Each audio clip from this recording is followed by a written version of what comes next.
Friends, मैं गीता अरोड़ा स्वागत करती हूँ आपका अपने यूट्यूब चैनल पर। मैं आज लेकर आई हूँ यहाँ पर पहली क्लास हिंदी साहित्य की, जो आपकी सभी टीजीटी पीजीटी, चाहे आप किसी भी राज्य से कर रहे हैं, साहित्य को आप नहीं बदल सकते। चाहे आप डीएसएसबी की तैयारी कर रहे हैं, TGT PGT, KVS TGT PGT, UP TGT PGT, या फिर जो है आप बीपीएससी जो अभी एग्जाम वैकेंसी आने वाली है उसकी तैयारी करें, तो सभी के लिए जो है बहुत इंपॉर्टेंट है। ये पीडीएफ आपको जो है टेलीग्राम चैनल पर मिल सकता है। डिस्क्रिप्शन बॉक्स में जो है टेलीग्राम चैनल का लिंक दिया हुआ है। आपको क्या करना है, इस कंटेंट को अच्छे से याद करना है, मेरे साथ पढ़ना है और जो है अपनी तैयारी को बहुत मजबूत बनाना है। उतने ही क्वेश्चंस लाई हूँ, उतने ही तथ्य लाई हूँ जो जरूरी है, यानी कि बहुत ज्यादा पढ़ने की जरूरत नहीं है। जो कंटेंट लग रहा है उतना ही पढ़ना है, जो यहाँ दिया जा रहा है टीजीटी पीजीटी के लिए काफी है। चलिए शुरू करते हैं। सबसे पहले बात करते हैं कि साहित्य क्या है। साहित्य जो है समाज में लेखकों द्वारा जो है रुचियों को देखते हुए, परिस्थितियों को देखते हुए किसी भी विधा में जो है कुछ रचना की जाए, वो हिंदी साहित्य के अंतर्गत आती है। और साहित्य कैसा होता है? साहित्य को बोला गया है नदी के प्रवाह की तरह, जो कभी रुकता नहीं है। अब साहित्य का विभाजन कैसे किया जाता है? साहित्य का भी तो इतिहास है, जैसे हमारे चीजों का इतिहास है, हम किसी भी चीज का इतिहास जान सकते हैं, वैज्ञानिक इतिहास जानते हैं किसी का, ऐसे ही लिटरेचर का भी इतिहास होता है, यानी कि साहित्य का भी इतिहास होता है। तो इसको अच्छे से समझने के लिए हम क्या करते हैं, इसको कालों में हमने बांट दिया, यानी कि अलग अलग काल खंडों में हमने इसको बांटा है। विभाजन का अर्थ क्या होता है? बांटना। इसको विभाजित करने की, इसको बांटने की सबसे उपयुक्त प्रणाली कौन सी है, उस पर हम चर्चा करने वाले हैं। सबसे पहले जो है विभिन्न प्रणालियों को समझते हैं कि आखिर साहित्य लेखन की विभिन्न प्रणालियां कौन कौन सी है। तो एक विद्वान है, वैसे तेन के अनुसार जो है साहित्य, उन्होंने बोला 3 चीजों पर निर्भर करता है। एक तो जाति कैसी है, दूसरा वातावरण कैसा है, या क्षण कैसा है, किस पल में लिखा जा रहा है, किस वातावरण में लिखा जा रहा है, किन लोगों द्वारा लिखा जा रहा है। ठीक है, उन्होंने ये बात कही। अब देखते हैं इतिहास लेखन की प्रवृत्तियां, या ये कह सकते हैं प्रणालियां। तो सबसे पहले जो आती है वो क्या है? वर्णानुक्रम। वर्ण मतलब क्या होता है? अल्फाबेट। वर्णों के अनुसार जो है कवियों का वर्णन करना, उनके नामों के अक्षरों के अनुसार उनका वर्णन करना क्या कहलाता है? वर्णानुक्रम पद्धति। ठीक है। अब चाहे वो किसी भी काल के हों, मान लो आज कोई लेखक साहित्य लिखना आरंभ करता है, तो वह वर्णा अनुक्रम पद्धति का अगर प्रयोग करता है, तो वो ये नहीं देखेगा कि कबीर जो है 700 साल पहले पैदा हुए थे या कब हुए थे। वो उनका नाम जो है क या के, अगर अंग्रेजी अल्फाबेट के अनुसार लिख रहा है तो आपको पता है कौन से नंबर पर आएगा। हिंदी में का जो है आरंभ में आता है, पर उससे पहले स्वर आते हैं, तो वो जो है वर्णों के अनुसार लिखेगा, वो काल खंडों को नहीं देखेगा। इस पद्धति का प्रयोग कौन से इतिहास लेखन के विद्वानों ने किया? तो गार्सा द तासी एक फ्रेंच विद्वान थे, उन्होंने इस पद्धति का प्रयोग अपने साहित्य लेखन में किया। यानी कि उन्होंने जो साहित्य ग्रंथ लिखा उसमें इस वर्णानुक्रम पद्धति के अनुसार कवियों का वर्णन किया है। दूसरे विद्वान कौन है? शिव सिंह सरोज है। उन्होंने भी इसी पद्धति का प्रयोग अपने साहित्य लेखन में किया है। इसके बाद आ जाते हैं काल अनुक्रम पद्धति, यानी कि काल के अनुसार। काल क्या हो सकता है? या तो उनका जन्म काल हो सकता है लेखकों का, ठीक है, उनकी तिथियां हो सकती हैं। तो इसके अनुसार जो है जन्म तिथि को आधार बनाकर जो है कालों का विभाजन किया जाता है। इसका प्रयोग किसने किया? मिश्र बंधुओं ने अपने मिश्र बंधु विनोद में किया, और जॉर्ज गियर्सन ने अपने साहित्य ग्रंथ में किया, the modern vernacular literature of Hindustan में। तीसरी है सबसे मान्य पद्धति, ठीक है, जो सब सर्वमान्य पद्धति है कि साहित्य इसी के अनुसार लिखा जाना चाहिए। और इस पद्धति को किसने बनाया है? तेन ने बनाया है, जिनका पहला कथन हमने पहले देखा था। ठीक है, जाति, वातावरण और क्षण के अनुसार जो है साहित्य का जो है विभाजन होना चाहिए, इन्होंने यह बोला था। ठीक है, आपसे प्रश्न पूछ लिया जाता है विधेयवादी पद्धति के जन्मदाता कौन है? तो कौन है? तेन है। विधेयवादी पद्धति का प्रयोग इतिहास लेखन में किस साहित्यकार ने किया है? तो वो कौन है? रामचंद्र शुक्ल ने किया है, ये हमें ध्यान रखना है। ठीक है जी। वर्णा अनुक्रम पद्धति का प्रयोग किसने किया है? गारसा दत्तासी और शिव सिंह सरोज ने किया है। काला अनुक्रम पद्धति का प्रयोग किसने किया है? जॉर्ज गियर्सन और मिश्र बंधुओं ने किया है। अब जो है इस पद्धति के अनुसार जो है क्या बोला जाता है? जाति, वर्ण और क्षण, जाति, वातावरण और क्षण बोला जाता है। तो रामचंद्र शुक्ल ने भी एक कथन ऐसा ही लिखा है, क्या बोलते हैं कि प्रत्येक देश का साहित्य वहां की जनता की चित्त वृत्ति का संचित प्रतिबिंब है। चित्त वृत्ति मतलब चित्त में जो उनकी वृत्तियां हैं, चित्त में जो उनके चल रहा है, उसका संचित प्रतिबिंब मतलब उसका आईना किस में दिखता है, साहित्य में दिखता है। यानी कि लोग जो सोच रहे हैं उसी को देखकर कवि या लेखक प्रभावित होता है और अपनी रचनाओं में वैसे ही विचार रखता है। ठीक है, तो यानी कि जो साहित्य है वो जनता की चित्त वृत्ति का संचित प्रतिबिंब होता है। ये आपको कथन याद करना है। मेनी टाइम्स, बहुत बार ये पूछा गया है, बहुत इंपॉर्टेंट है ये वाला कथन, कि आपको पता होना चाहिए कि ये कथन किसका है। ठीक है, तो यहाँ पर जो है तब यह निश्चित है कि जनता की चित्त वृत्ति के साथ साथ साहित्य के स्वरूप में भी परिवर्तन होता चला जाता है। जैसे जैसे इंसान की जो है मनोदशाएं बदलती हैं, समाज का जो है रूपांतरण होता है, वैसे वैसे साहित्य में भी क्या होता है, परिवर्तन आता जाता है। आप अंदाजा लगा सकते हैं पुरानी रचनाएं और आज की रचनाओं में जो हम सोचते हैं वही तो हम पाते हैं। आप अगर उपन्यासों की भी तुलना करें, जो आज के उपन्यास जैसे चेतन भगत के उपन्यास है, क्या पहले ऐसे उपन्यास लिखे जाते थे? क्या पहले इन्हें कोई पढ़ता? नहीं, वो आज के चलन के हैं, उन्हें आज लोग पढ़ रहे हैं। ठीक है, हिंदी साहित्य लेखन की परंपरा की शुरुआत कब हुई? तो सबसे पहले है ये प्रश्न आपको याद करना है कि हिंदी साहित्य इतिहास लेखन की परंपरा की शुरुआत कौन सी शताब्दी में होती है? 19वीं शताब्दी में होती है। और 19वीं शताब्दी में शुरुआत हुई, लेकिन वर्णन किसका है? पुराने कवियों का है, ये हमें याद रखना है।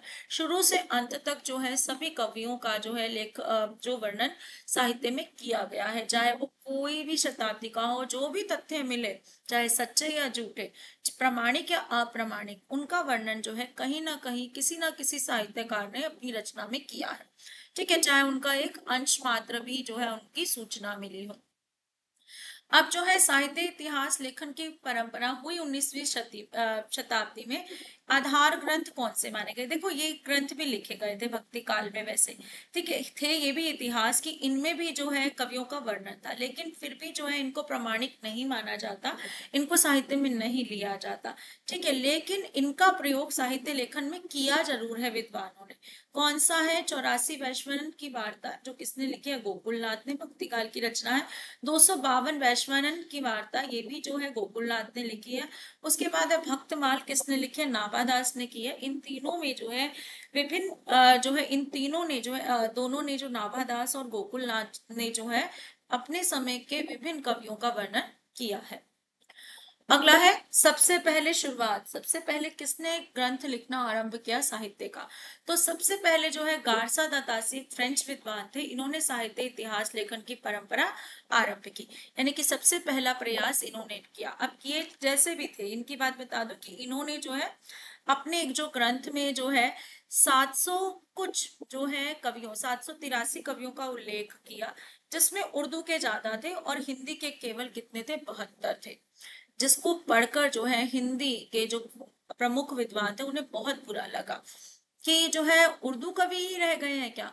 तो इनके कंपटीशन में, इनकी प्रतियोगिता में कह सकते हो शिव सिंह सेंगर जो है, इन्होंने जो है शिव सिंह सरोज की रचना कर डाली, और इसमें लगभग 1000 कवियों की रचनाएं और उनका जीवन चरित्र दे दिया।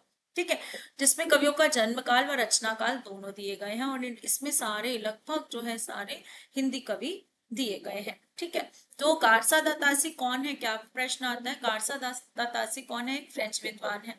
ठीक है, इन्होंने कौन से ग्रंथ की रचना की? इस्तवार द लित्युत्तर एंदुई हिंदुस्तानी नामक ग्रंथ की रचना कौन सी भाषा में की?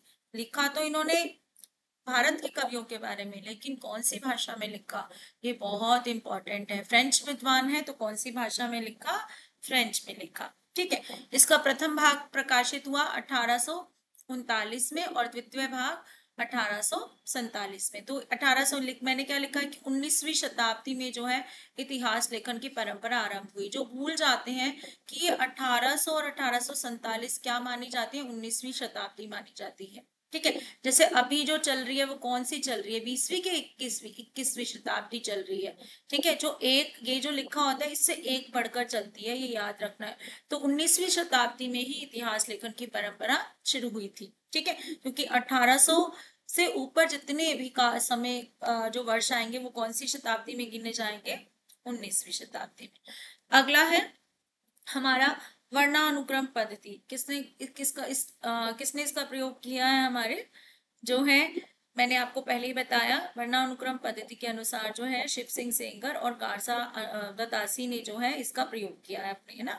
तो इसके पहले भाग में क्या है, गारसा दत्तासी का जो ये ग्रंथ है इस्तिवारदार लित्योत्तर इंदोई हिंदुस्तानी, इसमें जो है पहले भाग में कवियों का परिचय है और दूसरे भाग में जो है रचनाओं के उदाहरण है। इन्होंने हिंदी उर्दू कवियों को एक साथ रख दिया, ठीक है। और कुल कितने कवि थे? 783 कवियों का परिचय दिया, जिसमें हिंदी के केवल 72 कवि थे। ये आपको मैं पहले ही बता चुकी। इसका एक तीसरा जो है संस्करण भी छपा, जो दोनों को मिलाकर था, तो पहले से भी ज्यादा बड़ा था।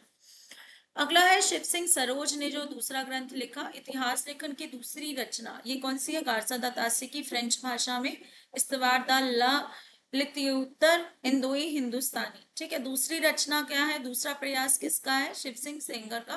और रचना का क्या नाम है? शिव सिंह सरोज है। ये आपको याद रखना है, इन्हीं के नाम से संबंधित है, शिव सिंह सरोज, आपको याद रखना है। ये किसकी रचना है? शिव सिंह सेंगर की रचना है। इसमें कितने कवियों का वर्णन है? इसमें लगभग 1000 कवियों का वर्णन है, ठीक है। अगला है हमारा जॉर्ज गियर्सन, तीसरा प्रयास कह सकते हो, जिन्होंने पहली बार, देखो पहली बार इतिहास लिखा किसने? गारसा दत्तासी ने। लेकिन पहली बार इतिहास का जो है विभाजन किसने करने का प्रयास किया अच्छे तरीके से? तो वो कौन है? जॉर्ज गियर्सन ने, ठीक है।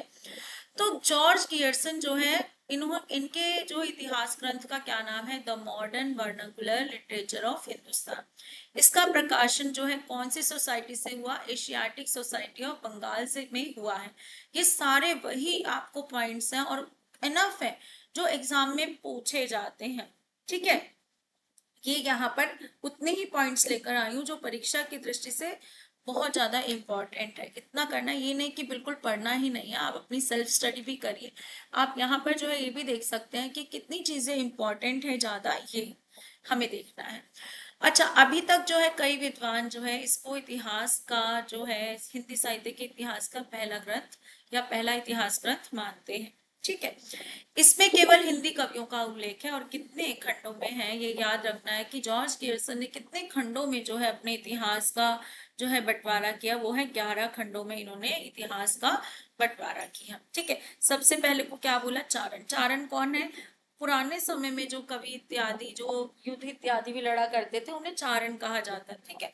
और इनका जो है इतिहास लेखन जो है इसकी तिथि कब से शुरू हो जाती है? 700 ईस्वी से, ठीक। इन्होंने दूसरे कालखंड का क्या नाम दिया? 15वीं शताब्दी का धार्मिक पुनर्जागरण, तीसरे का जायसी की प्रेम कविता, ब्रज का कृष्ण संप्रदाय, चौथा पांचवा मुगल दरबार, छठा तुलसीदास, सातवां रीति काव्य, इन्होंने रीति काव्य बोला है रीतिकाल को, तुलसीदास के अन्य परवर्ती 18वीं शताब्दी, और उसके बाद कंपनी के शासन में हिंदुस्तान, और 11वां महारानी विक्टोरिया के शासन में हिंदुस्तान, ठीक है।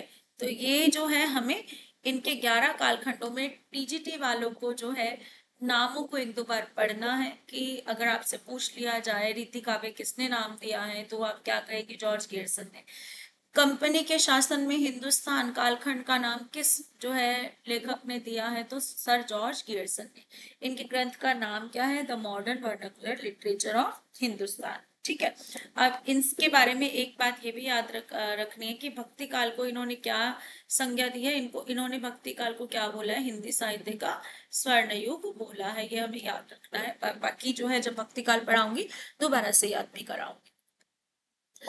तीसरा ग्रंथ जो है, चौथा ग्रंथ जो है वो क्या है? मिश्र बंधु विनोद। इनके नाम पूछ लिए जाते हैं जो बहुत इंपॉर्टेंट है। तीनों भाई हैं, ये 3 भाई थे जिन्होंने जो है मिश्र बंधु विनोद की जो है रचना की है।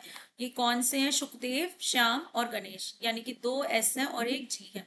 बच्चे इसमें कंफ्यूज हो जाते हैं, ठीक है, कि कौन से इन तीनों के नामों 4 नाम दे दिए जाते हैं, कोई भी कौन सा नहीं है पूछ लिया जाता है, ठीक है। तो याद रखना है शुक्र शाम गणेश, शुक्र शाम गणेश, शुक्र शाम गणेश, बस इसको रट्टा लगा लो, ठीक है। इनका इतिहास लेखन कब शुरू हुआ? 1913 से 1914 के बीच में। और इन्होंने अपने इतिहास ग्रंथ में लगभग 5000 कवियों का उल्लेख किया है, जो एक बहुत बड़ी संख्या है। ठीक है। और इन्होंने पहली बार जो है कालखंडों को बांटने का एक अच्छा प्रयास किया, जो जॉर्ज गियर्सन से आगे जो है एक महत्वपूर्ण विभाजन था। ठीक है। इन्होंने अपने कालखंडों को 8 भागों में बांटा। और कहते हैं कि जो रामचंद्र शुक्ल का इतिहास है, उन्होंने भी अपने जो तथ्य हैं उनका आधार इस ग्रंथ को बनाया था, मिश्र बंधु विनोद को भी बनाया था। बहुत अच्छे से इसका प्रयोग उन्होंने अपने इतिहास लेखन को लिखने में किया है। इन्होंने कैसे नाम दिया? प्रारंभिक काल। ठीक है। 700 विक्रम संवत से इनका शुरू है 1343 तक।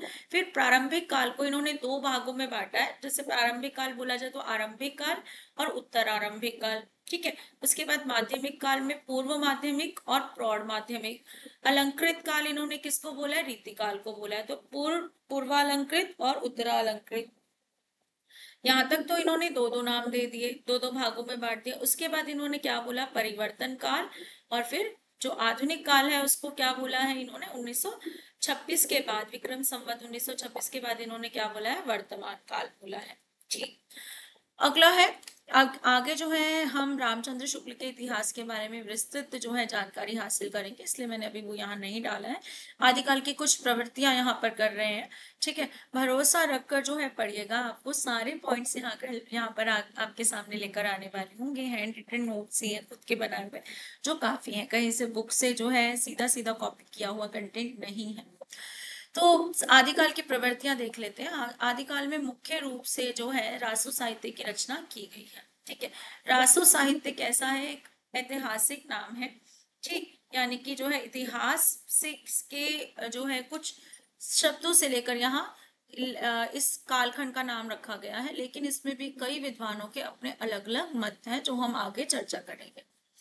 तो इन ग्रंथों में ऐतिहासिकता की कमी है आदिकाल में, यानी कि यहाँ पर बताया, रचनाओं में तो इतनी बढ़ा चढ़ाकर बातें की गई हैं अपने आश्रयदाता राजाओं की या सबकी। ठीक है।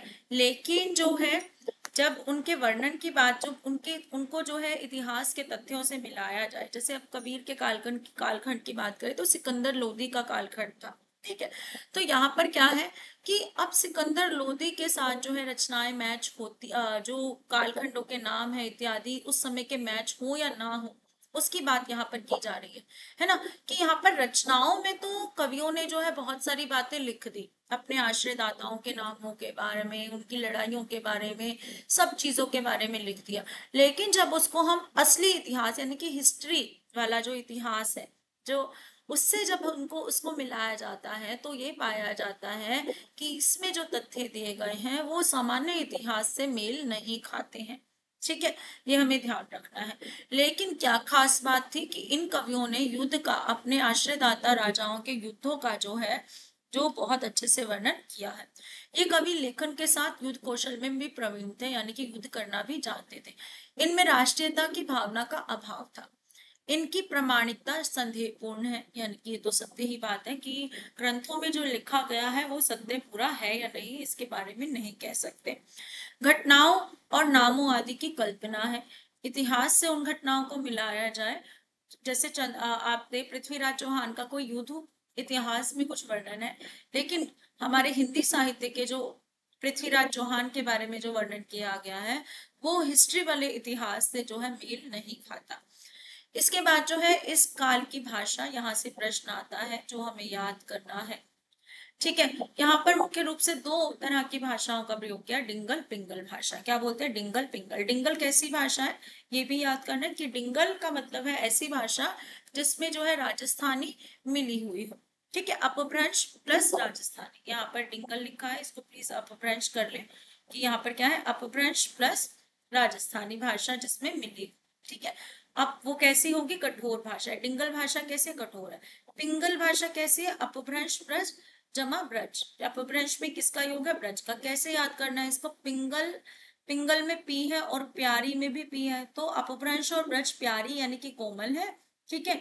और अपभ्रंश प्लस राजस्थानी कैसी है? कठोर भाषा है। तो ये हमें ध्यान रखना है। तो आज की क्लास में इतना ही है। कल फिर से जो है रेगुलर क्लास रखेंगे, ताकि जो है आपकी हिंदी टीजीटी पीजीटी की तैयारी भी बहुत अच्छे से हो जाए। क्लास अच्छी लगी हो तो वीडियो को जो है शेयर जरूर करना और कमेंट में लिखकर जरूर बताना।